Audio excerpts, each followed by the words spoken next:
外交简报，全世界外交官的专业媒体，外交简报，由6度简报团队制作。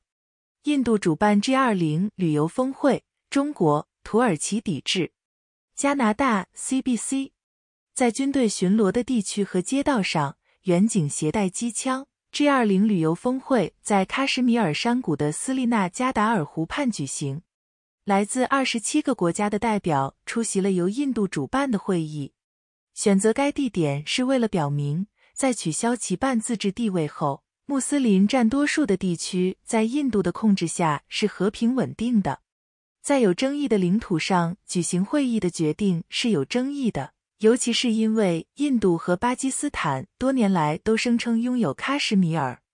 联合国表示，峰会忽视了该地区大规模侵犯人权的行为，该地区对自由媒体的限制、任意逮捕和政治迫害仍在继续。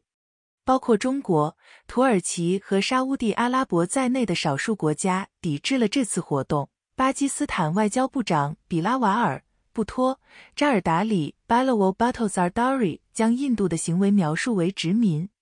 德桑蒂斯否认气候变化，称其为天气政治化。英国独立报，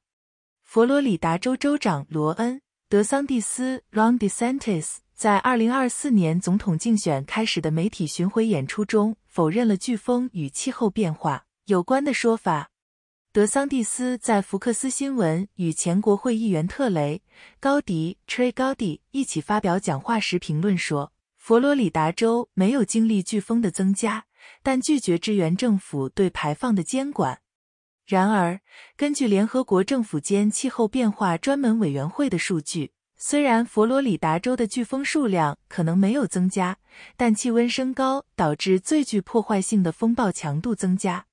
俄罗斯继续在白俄罗斯部署战术核武器。日本时报，俄罗斯将在白俄罗斯部署核武器，这是自1991年苏联解体以来，克里姆林宫首次在俄罗斯境外部署此类炸弹。白俄罗斯总统亚历山大·卢卡申科周四表示，战术核武器已经根据弗拉基米尔·普京总统签署的命令在移动，但克里姆林宫本身尚未得到证实。储存核武器现在将按照普京国防部长谢尔盖绍伊古在与白俄罗斯国防部长会晤时概述的新程序进行管理。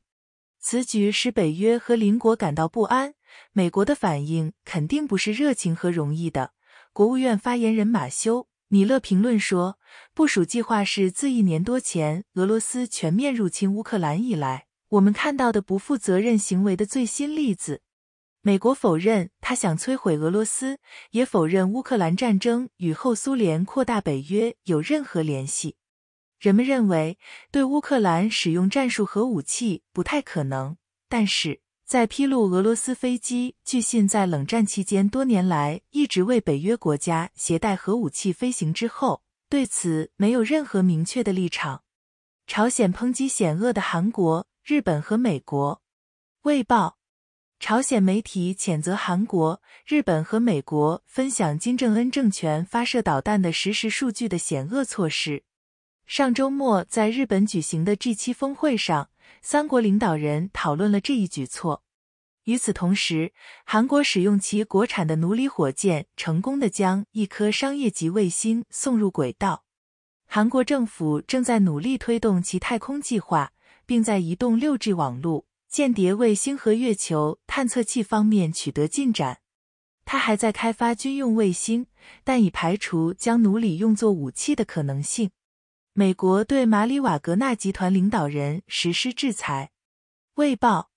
美国财政部已对马里的俄罗斯私人军队瓦格纳集团负责人实施制裁，指责其利用该国作为莫斯科在乌克兰战争的武器和装备管道。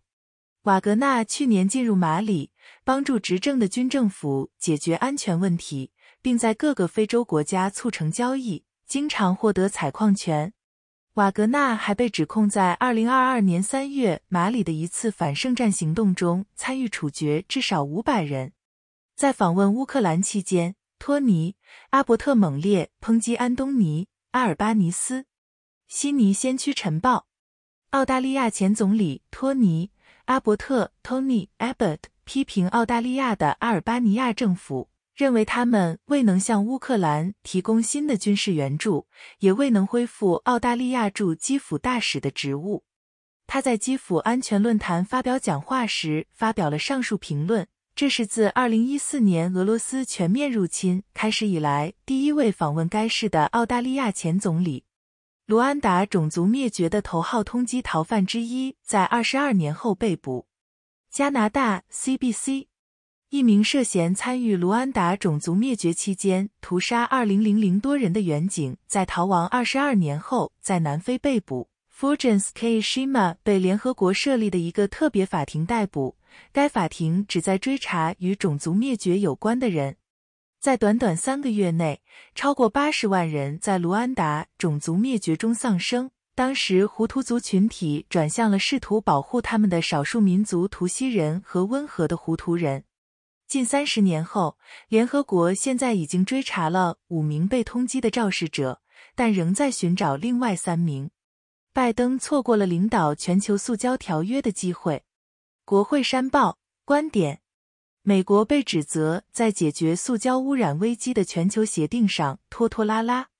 第2轮谈判稍后在法国举行，但拜登政府与沙乌地阿拉伯和俄罗斯结盟，支持没有许多具有约束力的义务和控制措施的条约框架。美国也反对在塑胶进入供应链之前解决塑胶生产问题的要求。科学家警告说，化石燃料公司正在增加塑胶产量，而石油需求却在下降。1987年的一项条约带来了关于消耗臭氧层物质的准则。美国参议员希望塞尔维亚采取俄罗斯制裁措施，因为塞尔维亚间谍头目前往莫斯科。美联社美国民主党参议员克里斯·墨菲 Chris Murphy 敦促塞尔维亚对俄罗斯采取欧盟和美国对乌克兰的制裁。塞尔维亚没有支援限制，尽管寻求加入欧盟并谴责乌克兰入侵，但仍与莫斯科保持密切联系。墨菲说，俄罗斯的朋友很少，并补充说，各国应该在俄罗斯政策上与美国和欧盟保持一致。这位参议员还提出了塞尔维亚和科索沃之间关系的问题，并纪念了该国5月首次校园枪击事件的受害者。墨菲访问了阿尔巴尼亚、科索沃、黑山和北马其顿，作为对该地区为期1周的访问的一部分。谢谢收看外交简报。